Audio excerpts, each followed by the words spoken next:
गोस्वामी तुलसीदास जी कहते हैं, नहीं दरिद्र सम दुख जगमाही। मतलब यह है कि गरीबी जैसा संसार में कोई दुख नहीं, लेकिन अभाव का जीवन भी अनुशासन और सहनशील बनाता है। यह सीख नरेंद्र मोदी की जीवन यात्रा से मिलती है।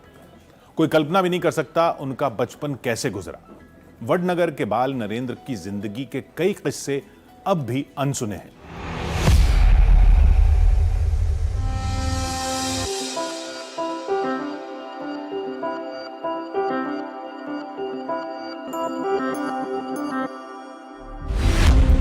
प्रधानमंत्री नरेंद्र मोदी के दादा का नाम मूलचंद मगनलाल मोदी।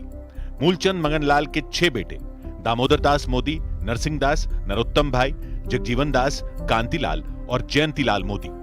दामोदर दास मोदी और हीराबेन की संतान हैं नरेंद्र मोदी, जिनके सबसे बड़े भाई सोम भाई मोदी हैं। दूसरे नंबर पर अमृत भाई मोदी। प्रधानमंत्री नरेंद्र मोदी अपने भाई बहनों में तीसरे नंबर पर हैं। पीएम नरेंद्र मोदी से छोटे उनके भाई प्रहलाद मोदी, फिर इकलौती बहन वसंती बेन और सबसे छोटे भाई पंकज मोदी हैं।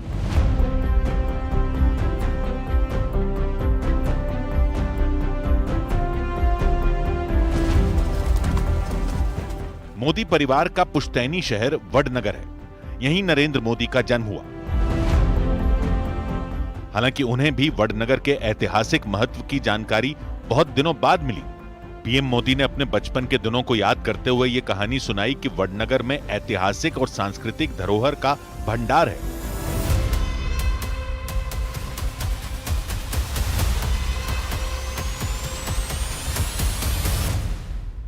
जब मैं स्कूल में पढ़ता था तो हमारे गांव के एक सज्जन थे।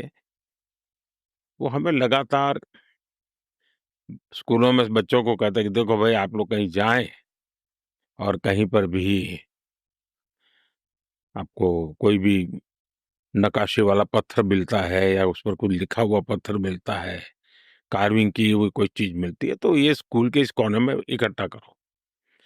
तो मेरा जरा उसमें क्यूरियोसिटी बढ़ने लगी, समझने लगा तो पता चला कि हमारा गांव तो बहुत ही पुराना है, ऐतिहासिक है। स्कूली दिनों में गुरुजी की नसीहत का सही अंदाजा नरेंद्र मोदी को तब लगा जब उन्होंने अखबार की एक कतरन से वडनगर का इतिहास जाना,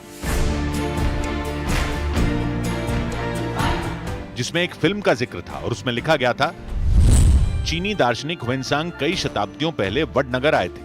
उस समय वडनगर बौद्ध शिक्षा का एक प्रमुख केंद्र था।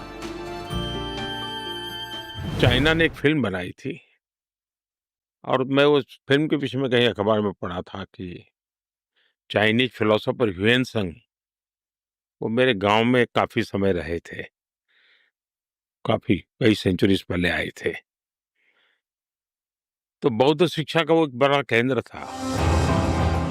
प्रधानमंत्री नरेंद्र मोदी ने एक बार एक वीडियो साझा कर वडनगर से जुड़ी दिलचस्प जानकारियां देशवासियों को दी थी, जिसमें दिखाया गया कि पहले वडनगर का नाम अनर्थपुर था, जो रुपेण नदी और कपिल नहर के पास एक ऊंचे टीले पर बसा हुआ था।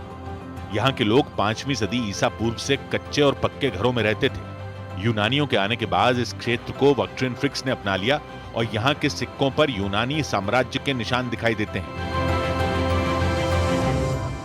नरेंद्र मोदी ने वडनगर में अब अंतर्राष्ट्रीय स्तर का संग्रहालय स्थापित किया है, जहां पुरातत्व के छात्रों के अध्ययन की व्यवस्था है।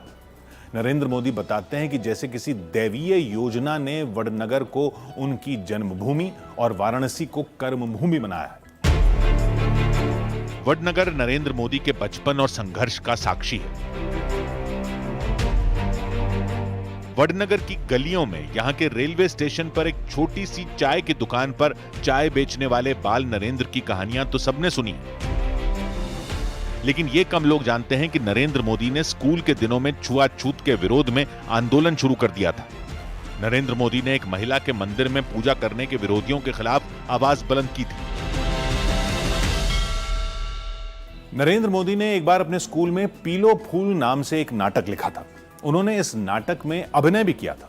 यह नाटक एक अछूत महिला के दुख से जुड़ा हुआ था, जिसे मंदिर परिसर में आकर पूजा करने से रोका जाता था। घर में एक महिला भी अगर शिक्षित है, शारीरिक रूप से सशक्त है, आर्थिक रूप से स्वतंत्र है, एक महिला गरीब से गरीब परिवार को भी गरीबी से बाहर निकालने की ताकत रखती है। पीएम मोदी पर न्यूज 18 की खास सीरीज जारी है। कल रात 10:15 पर देखना ना भूलें।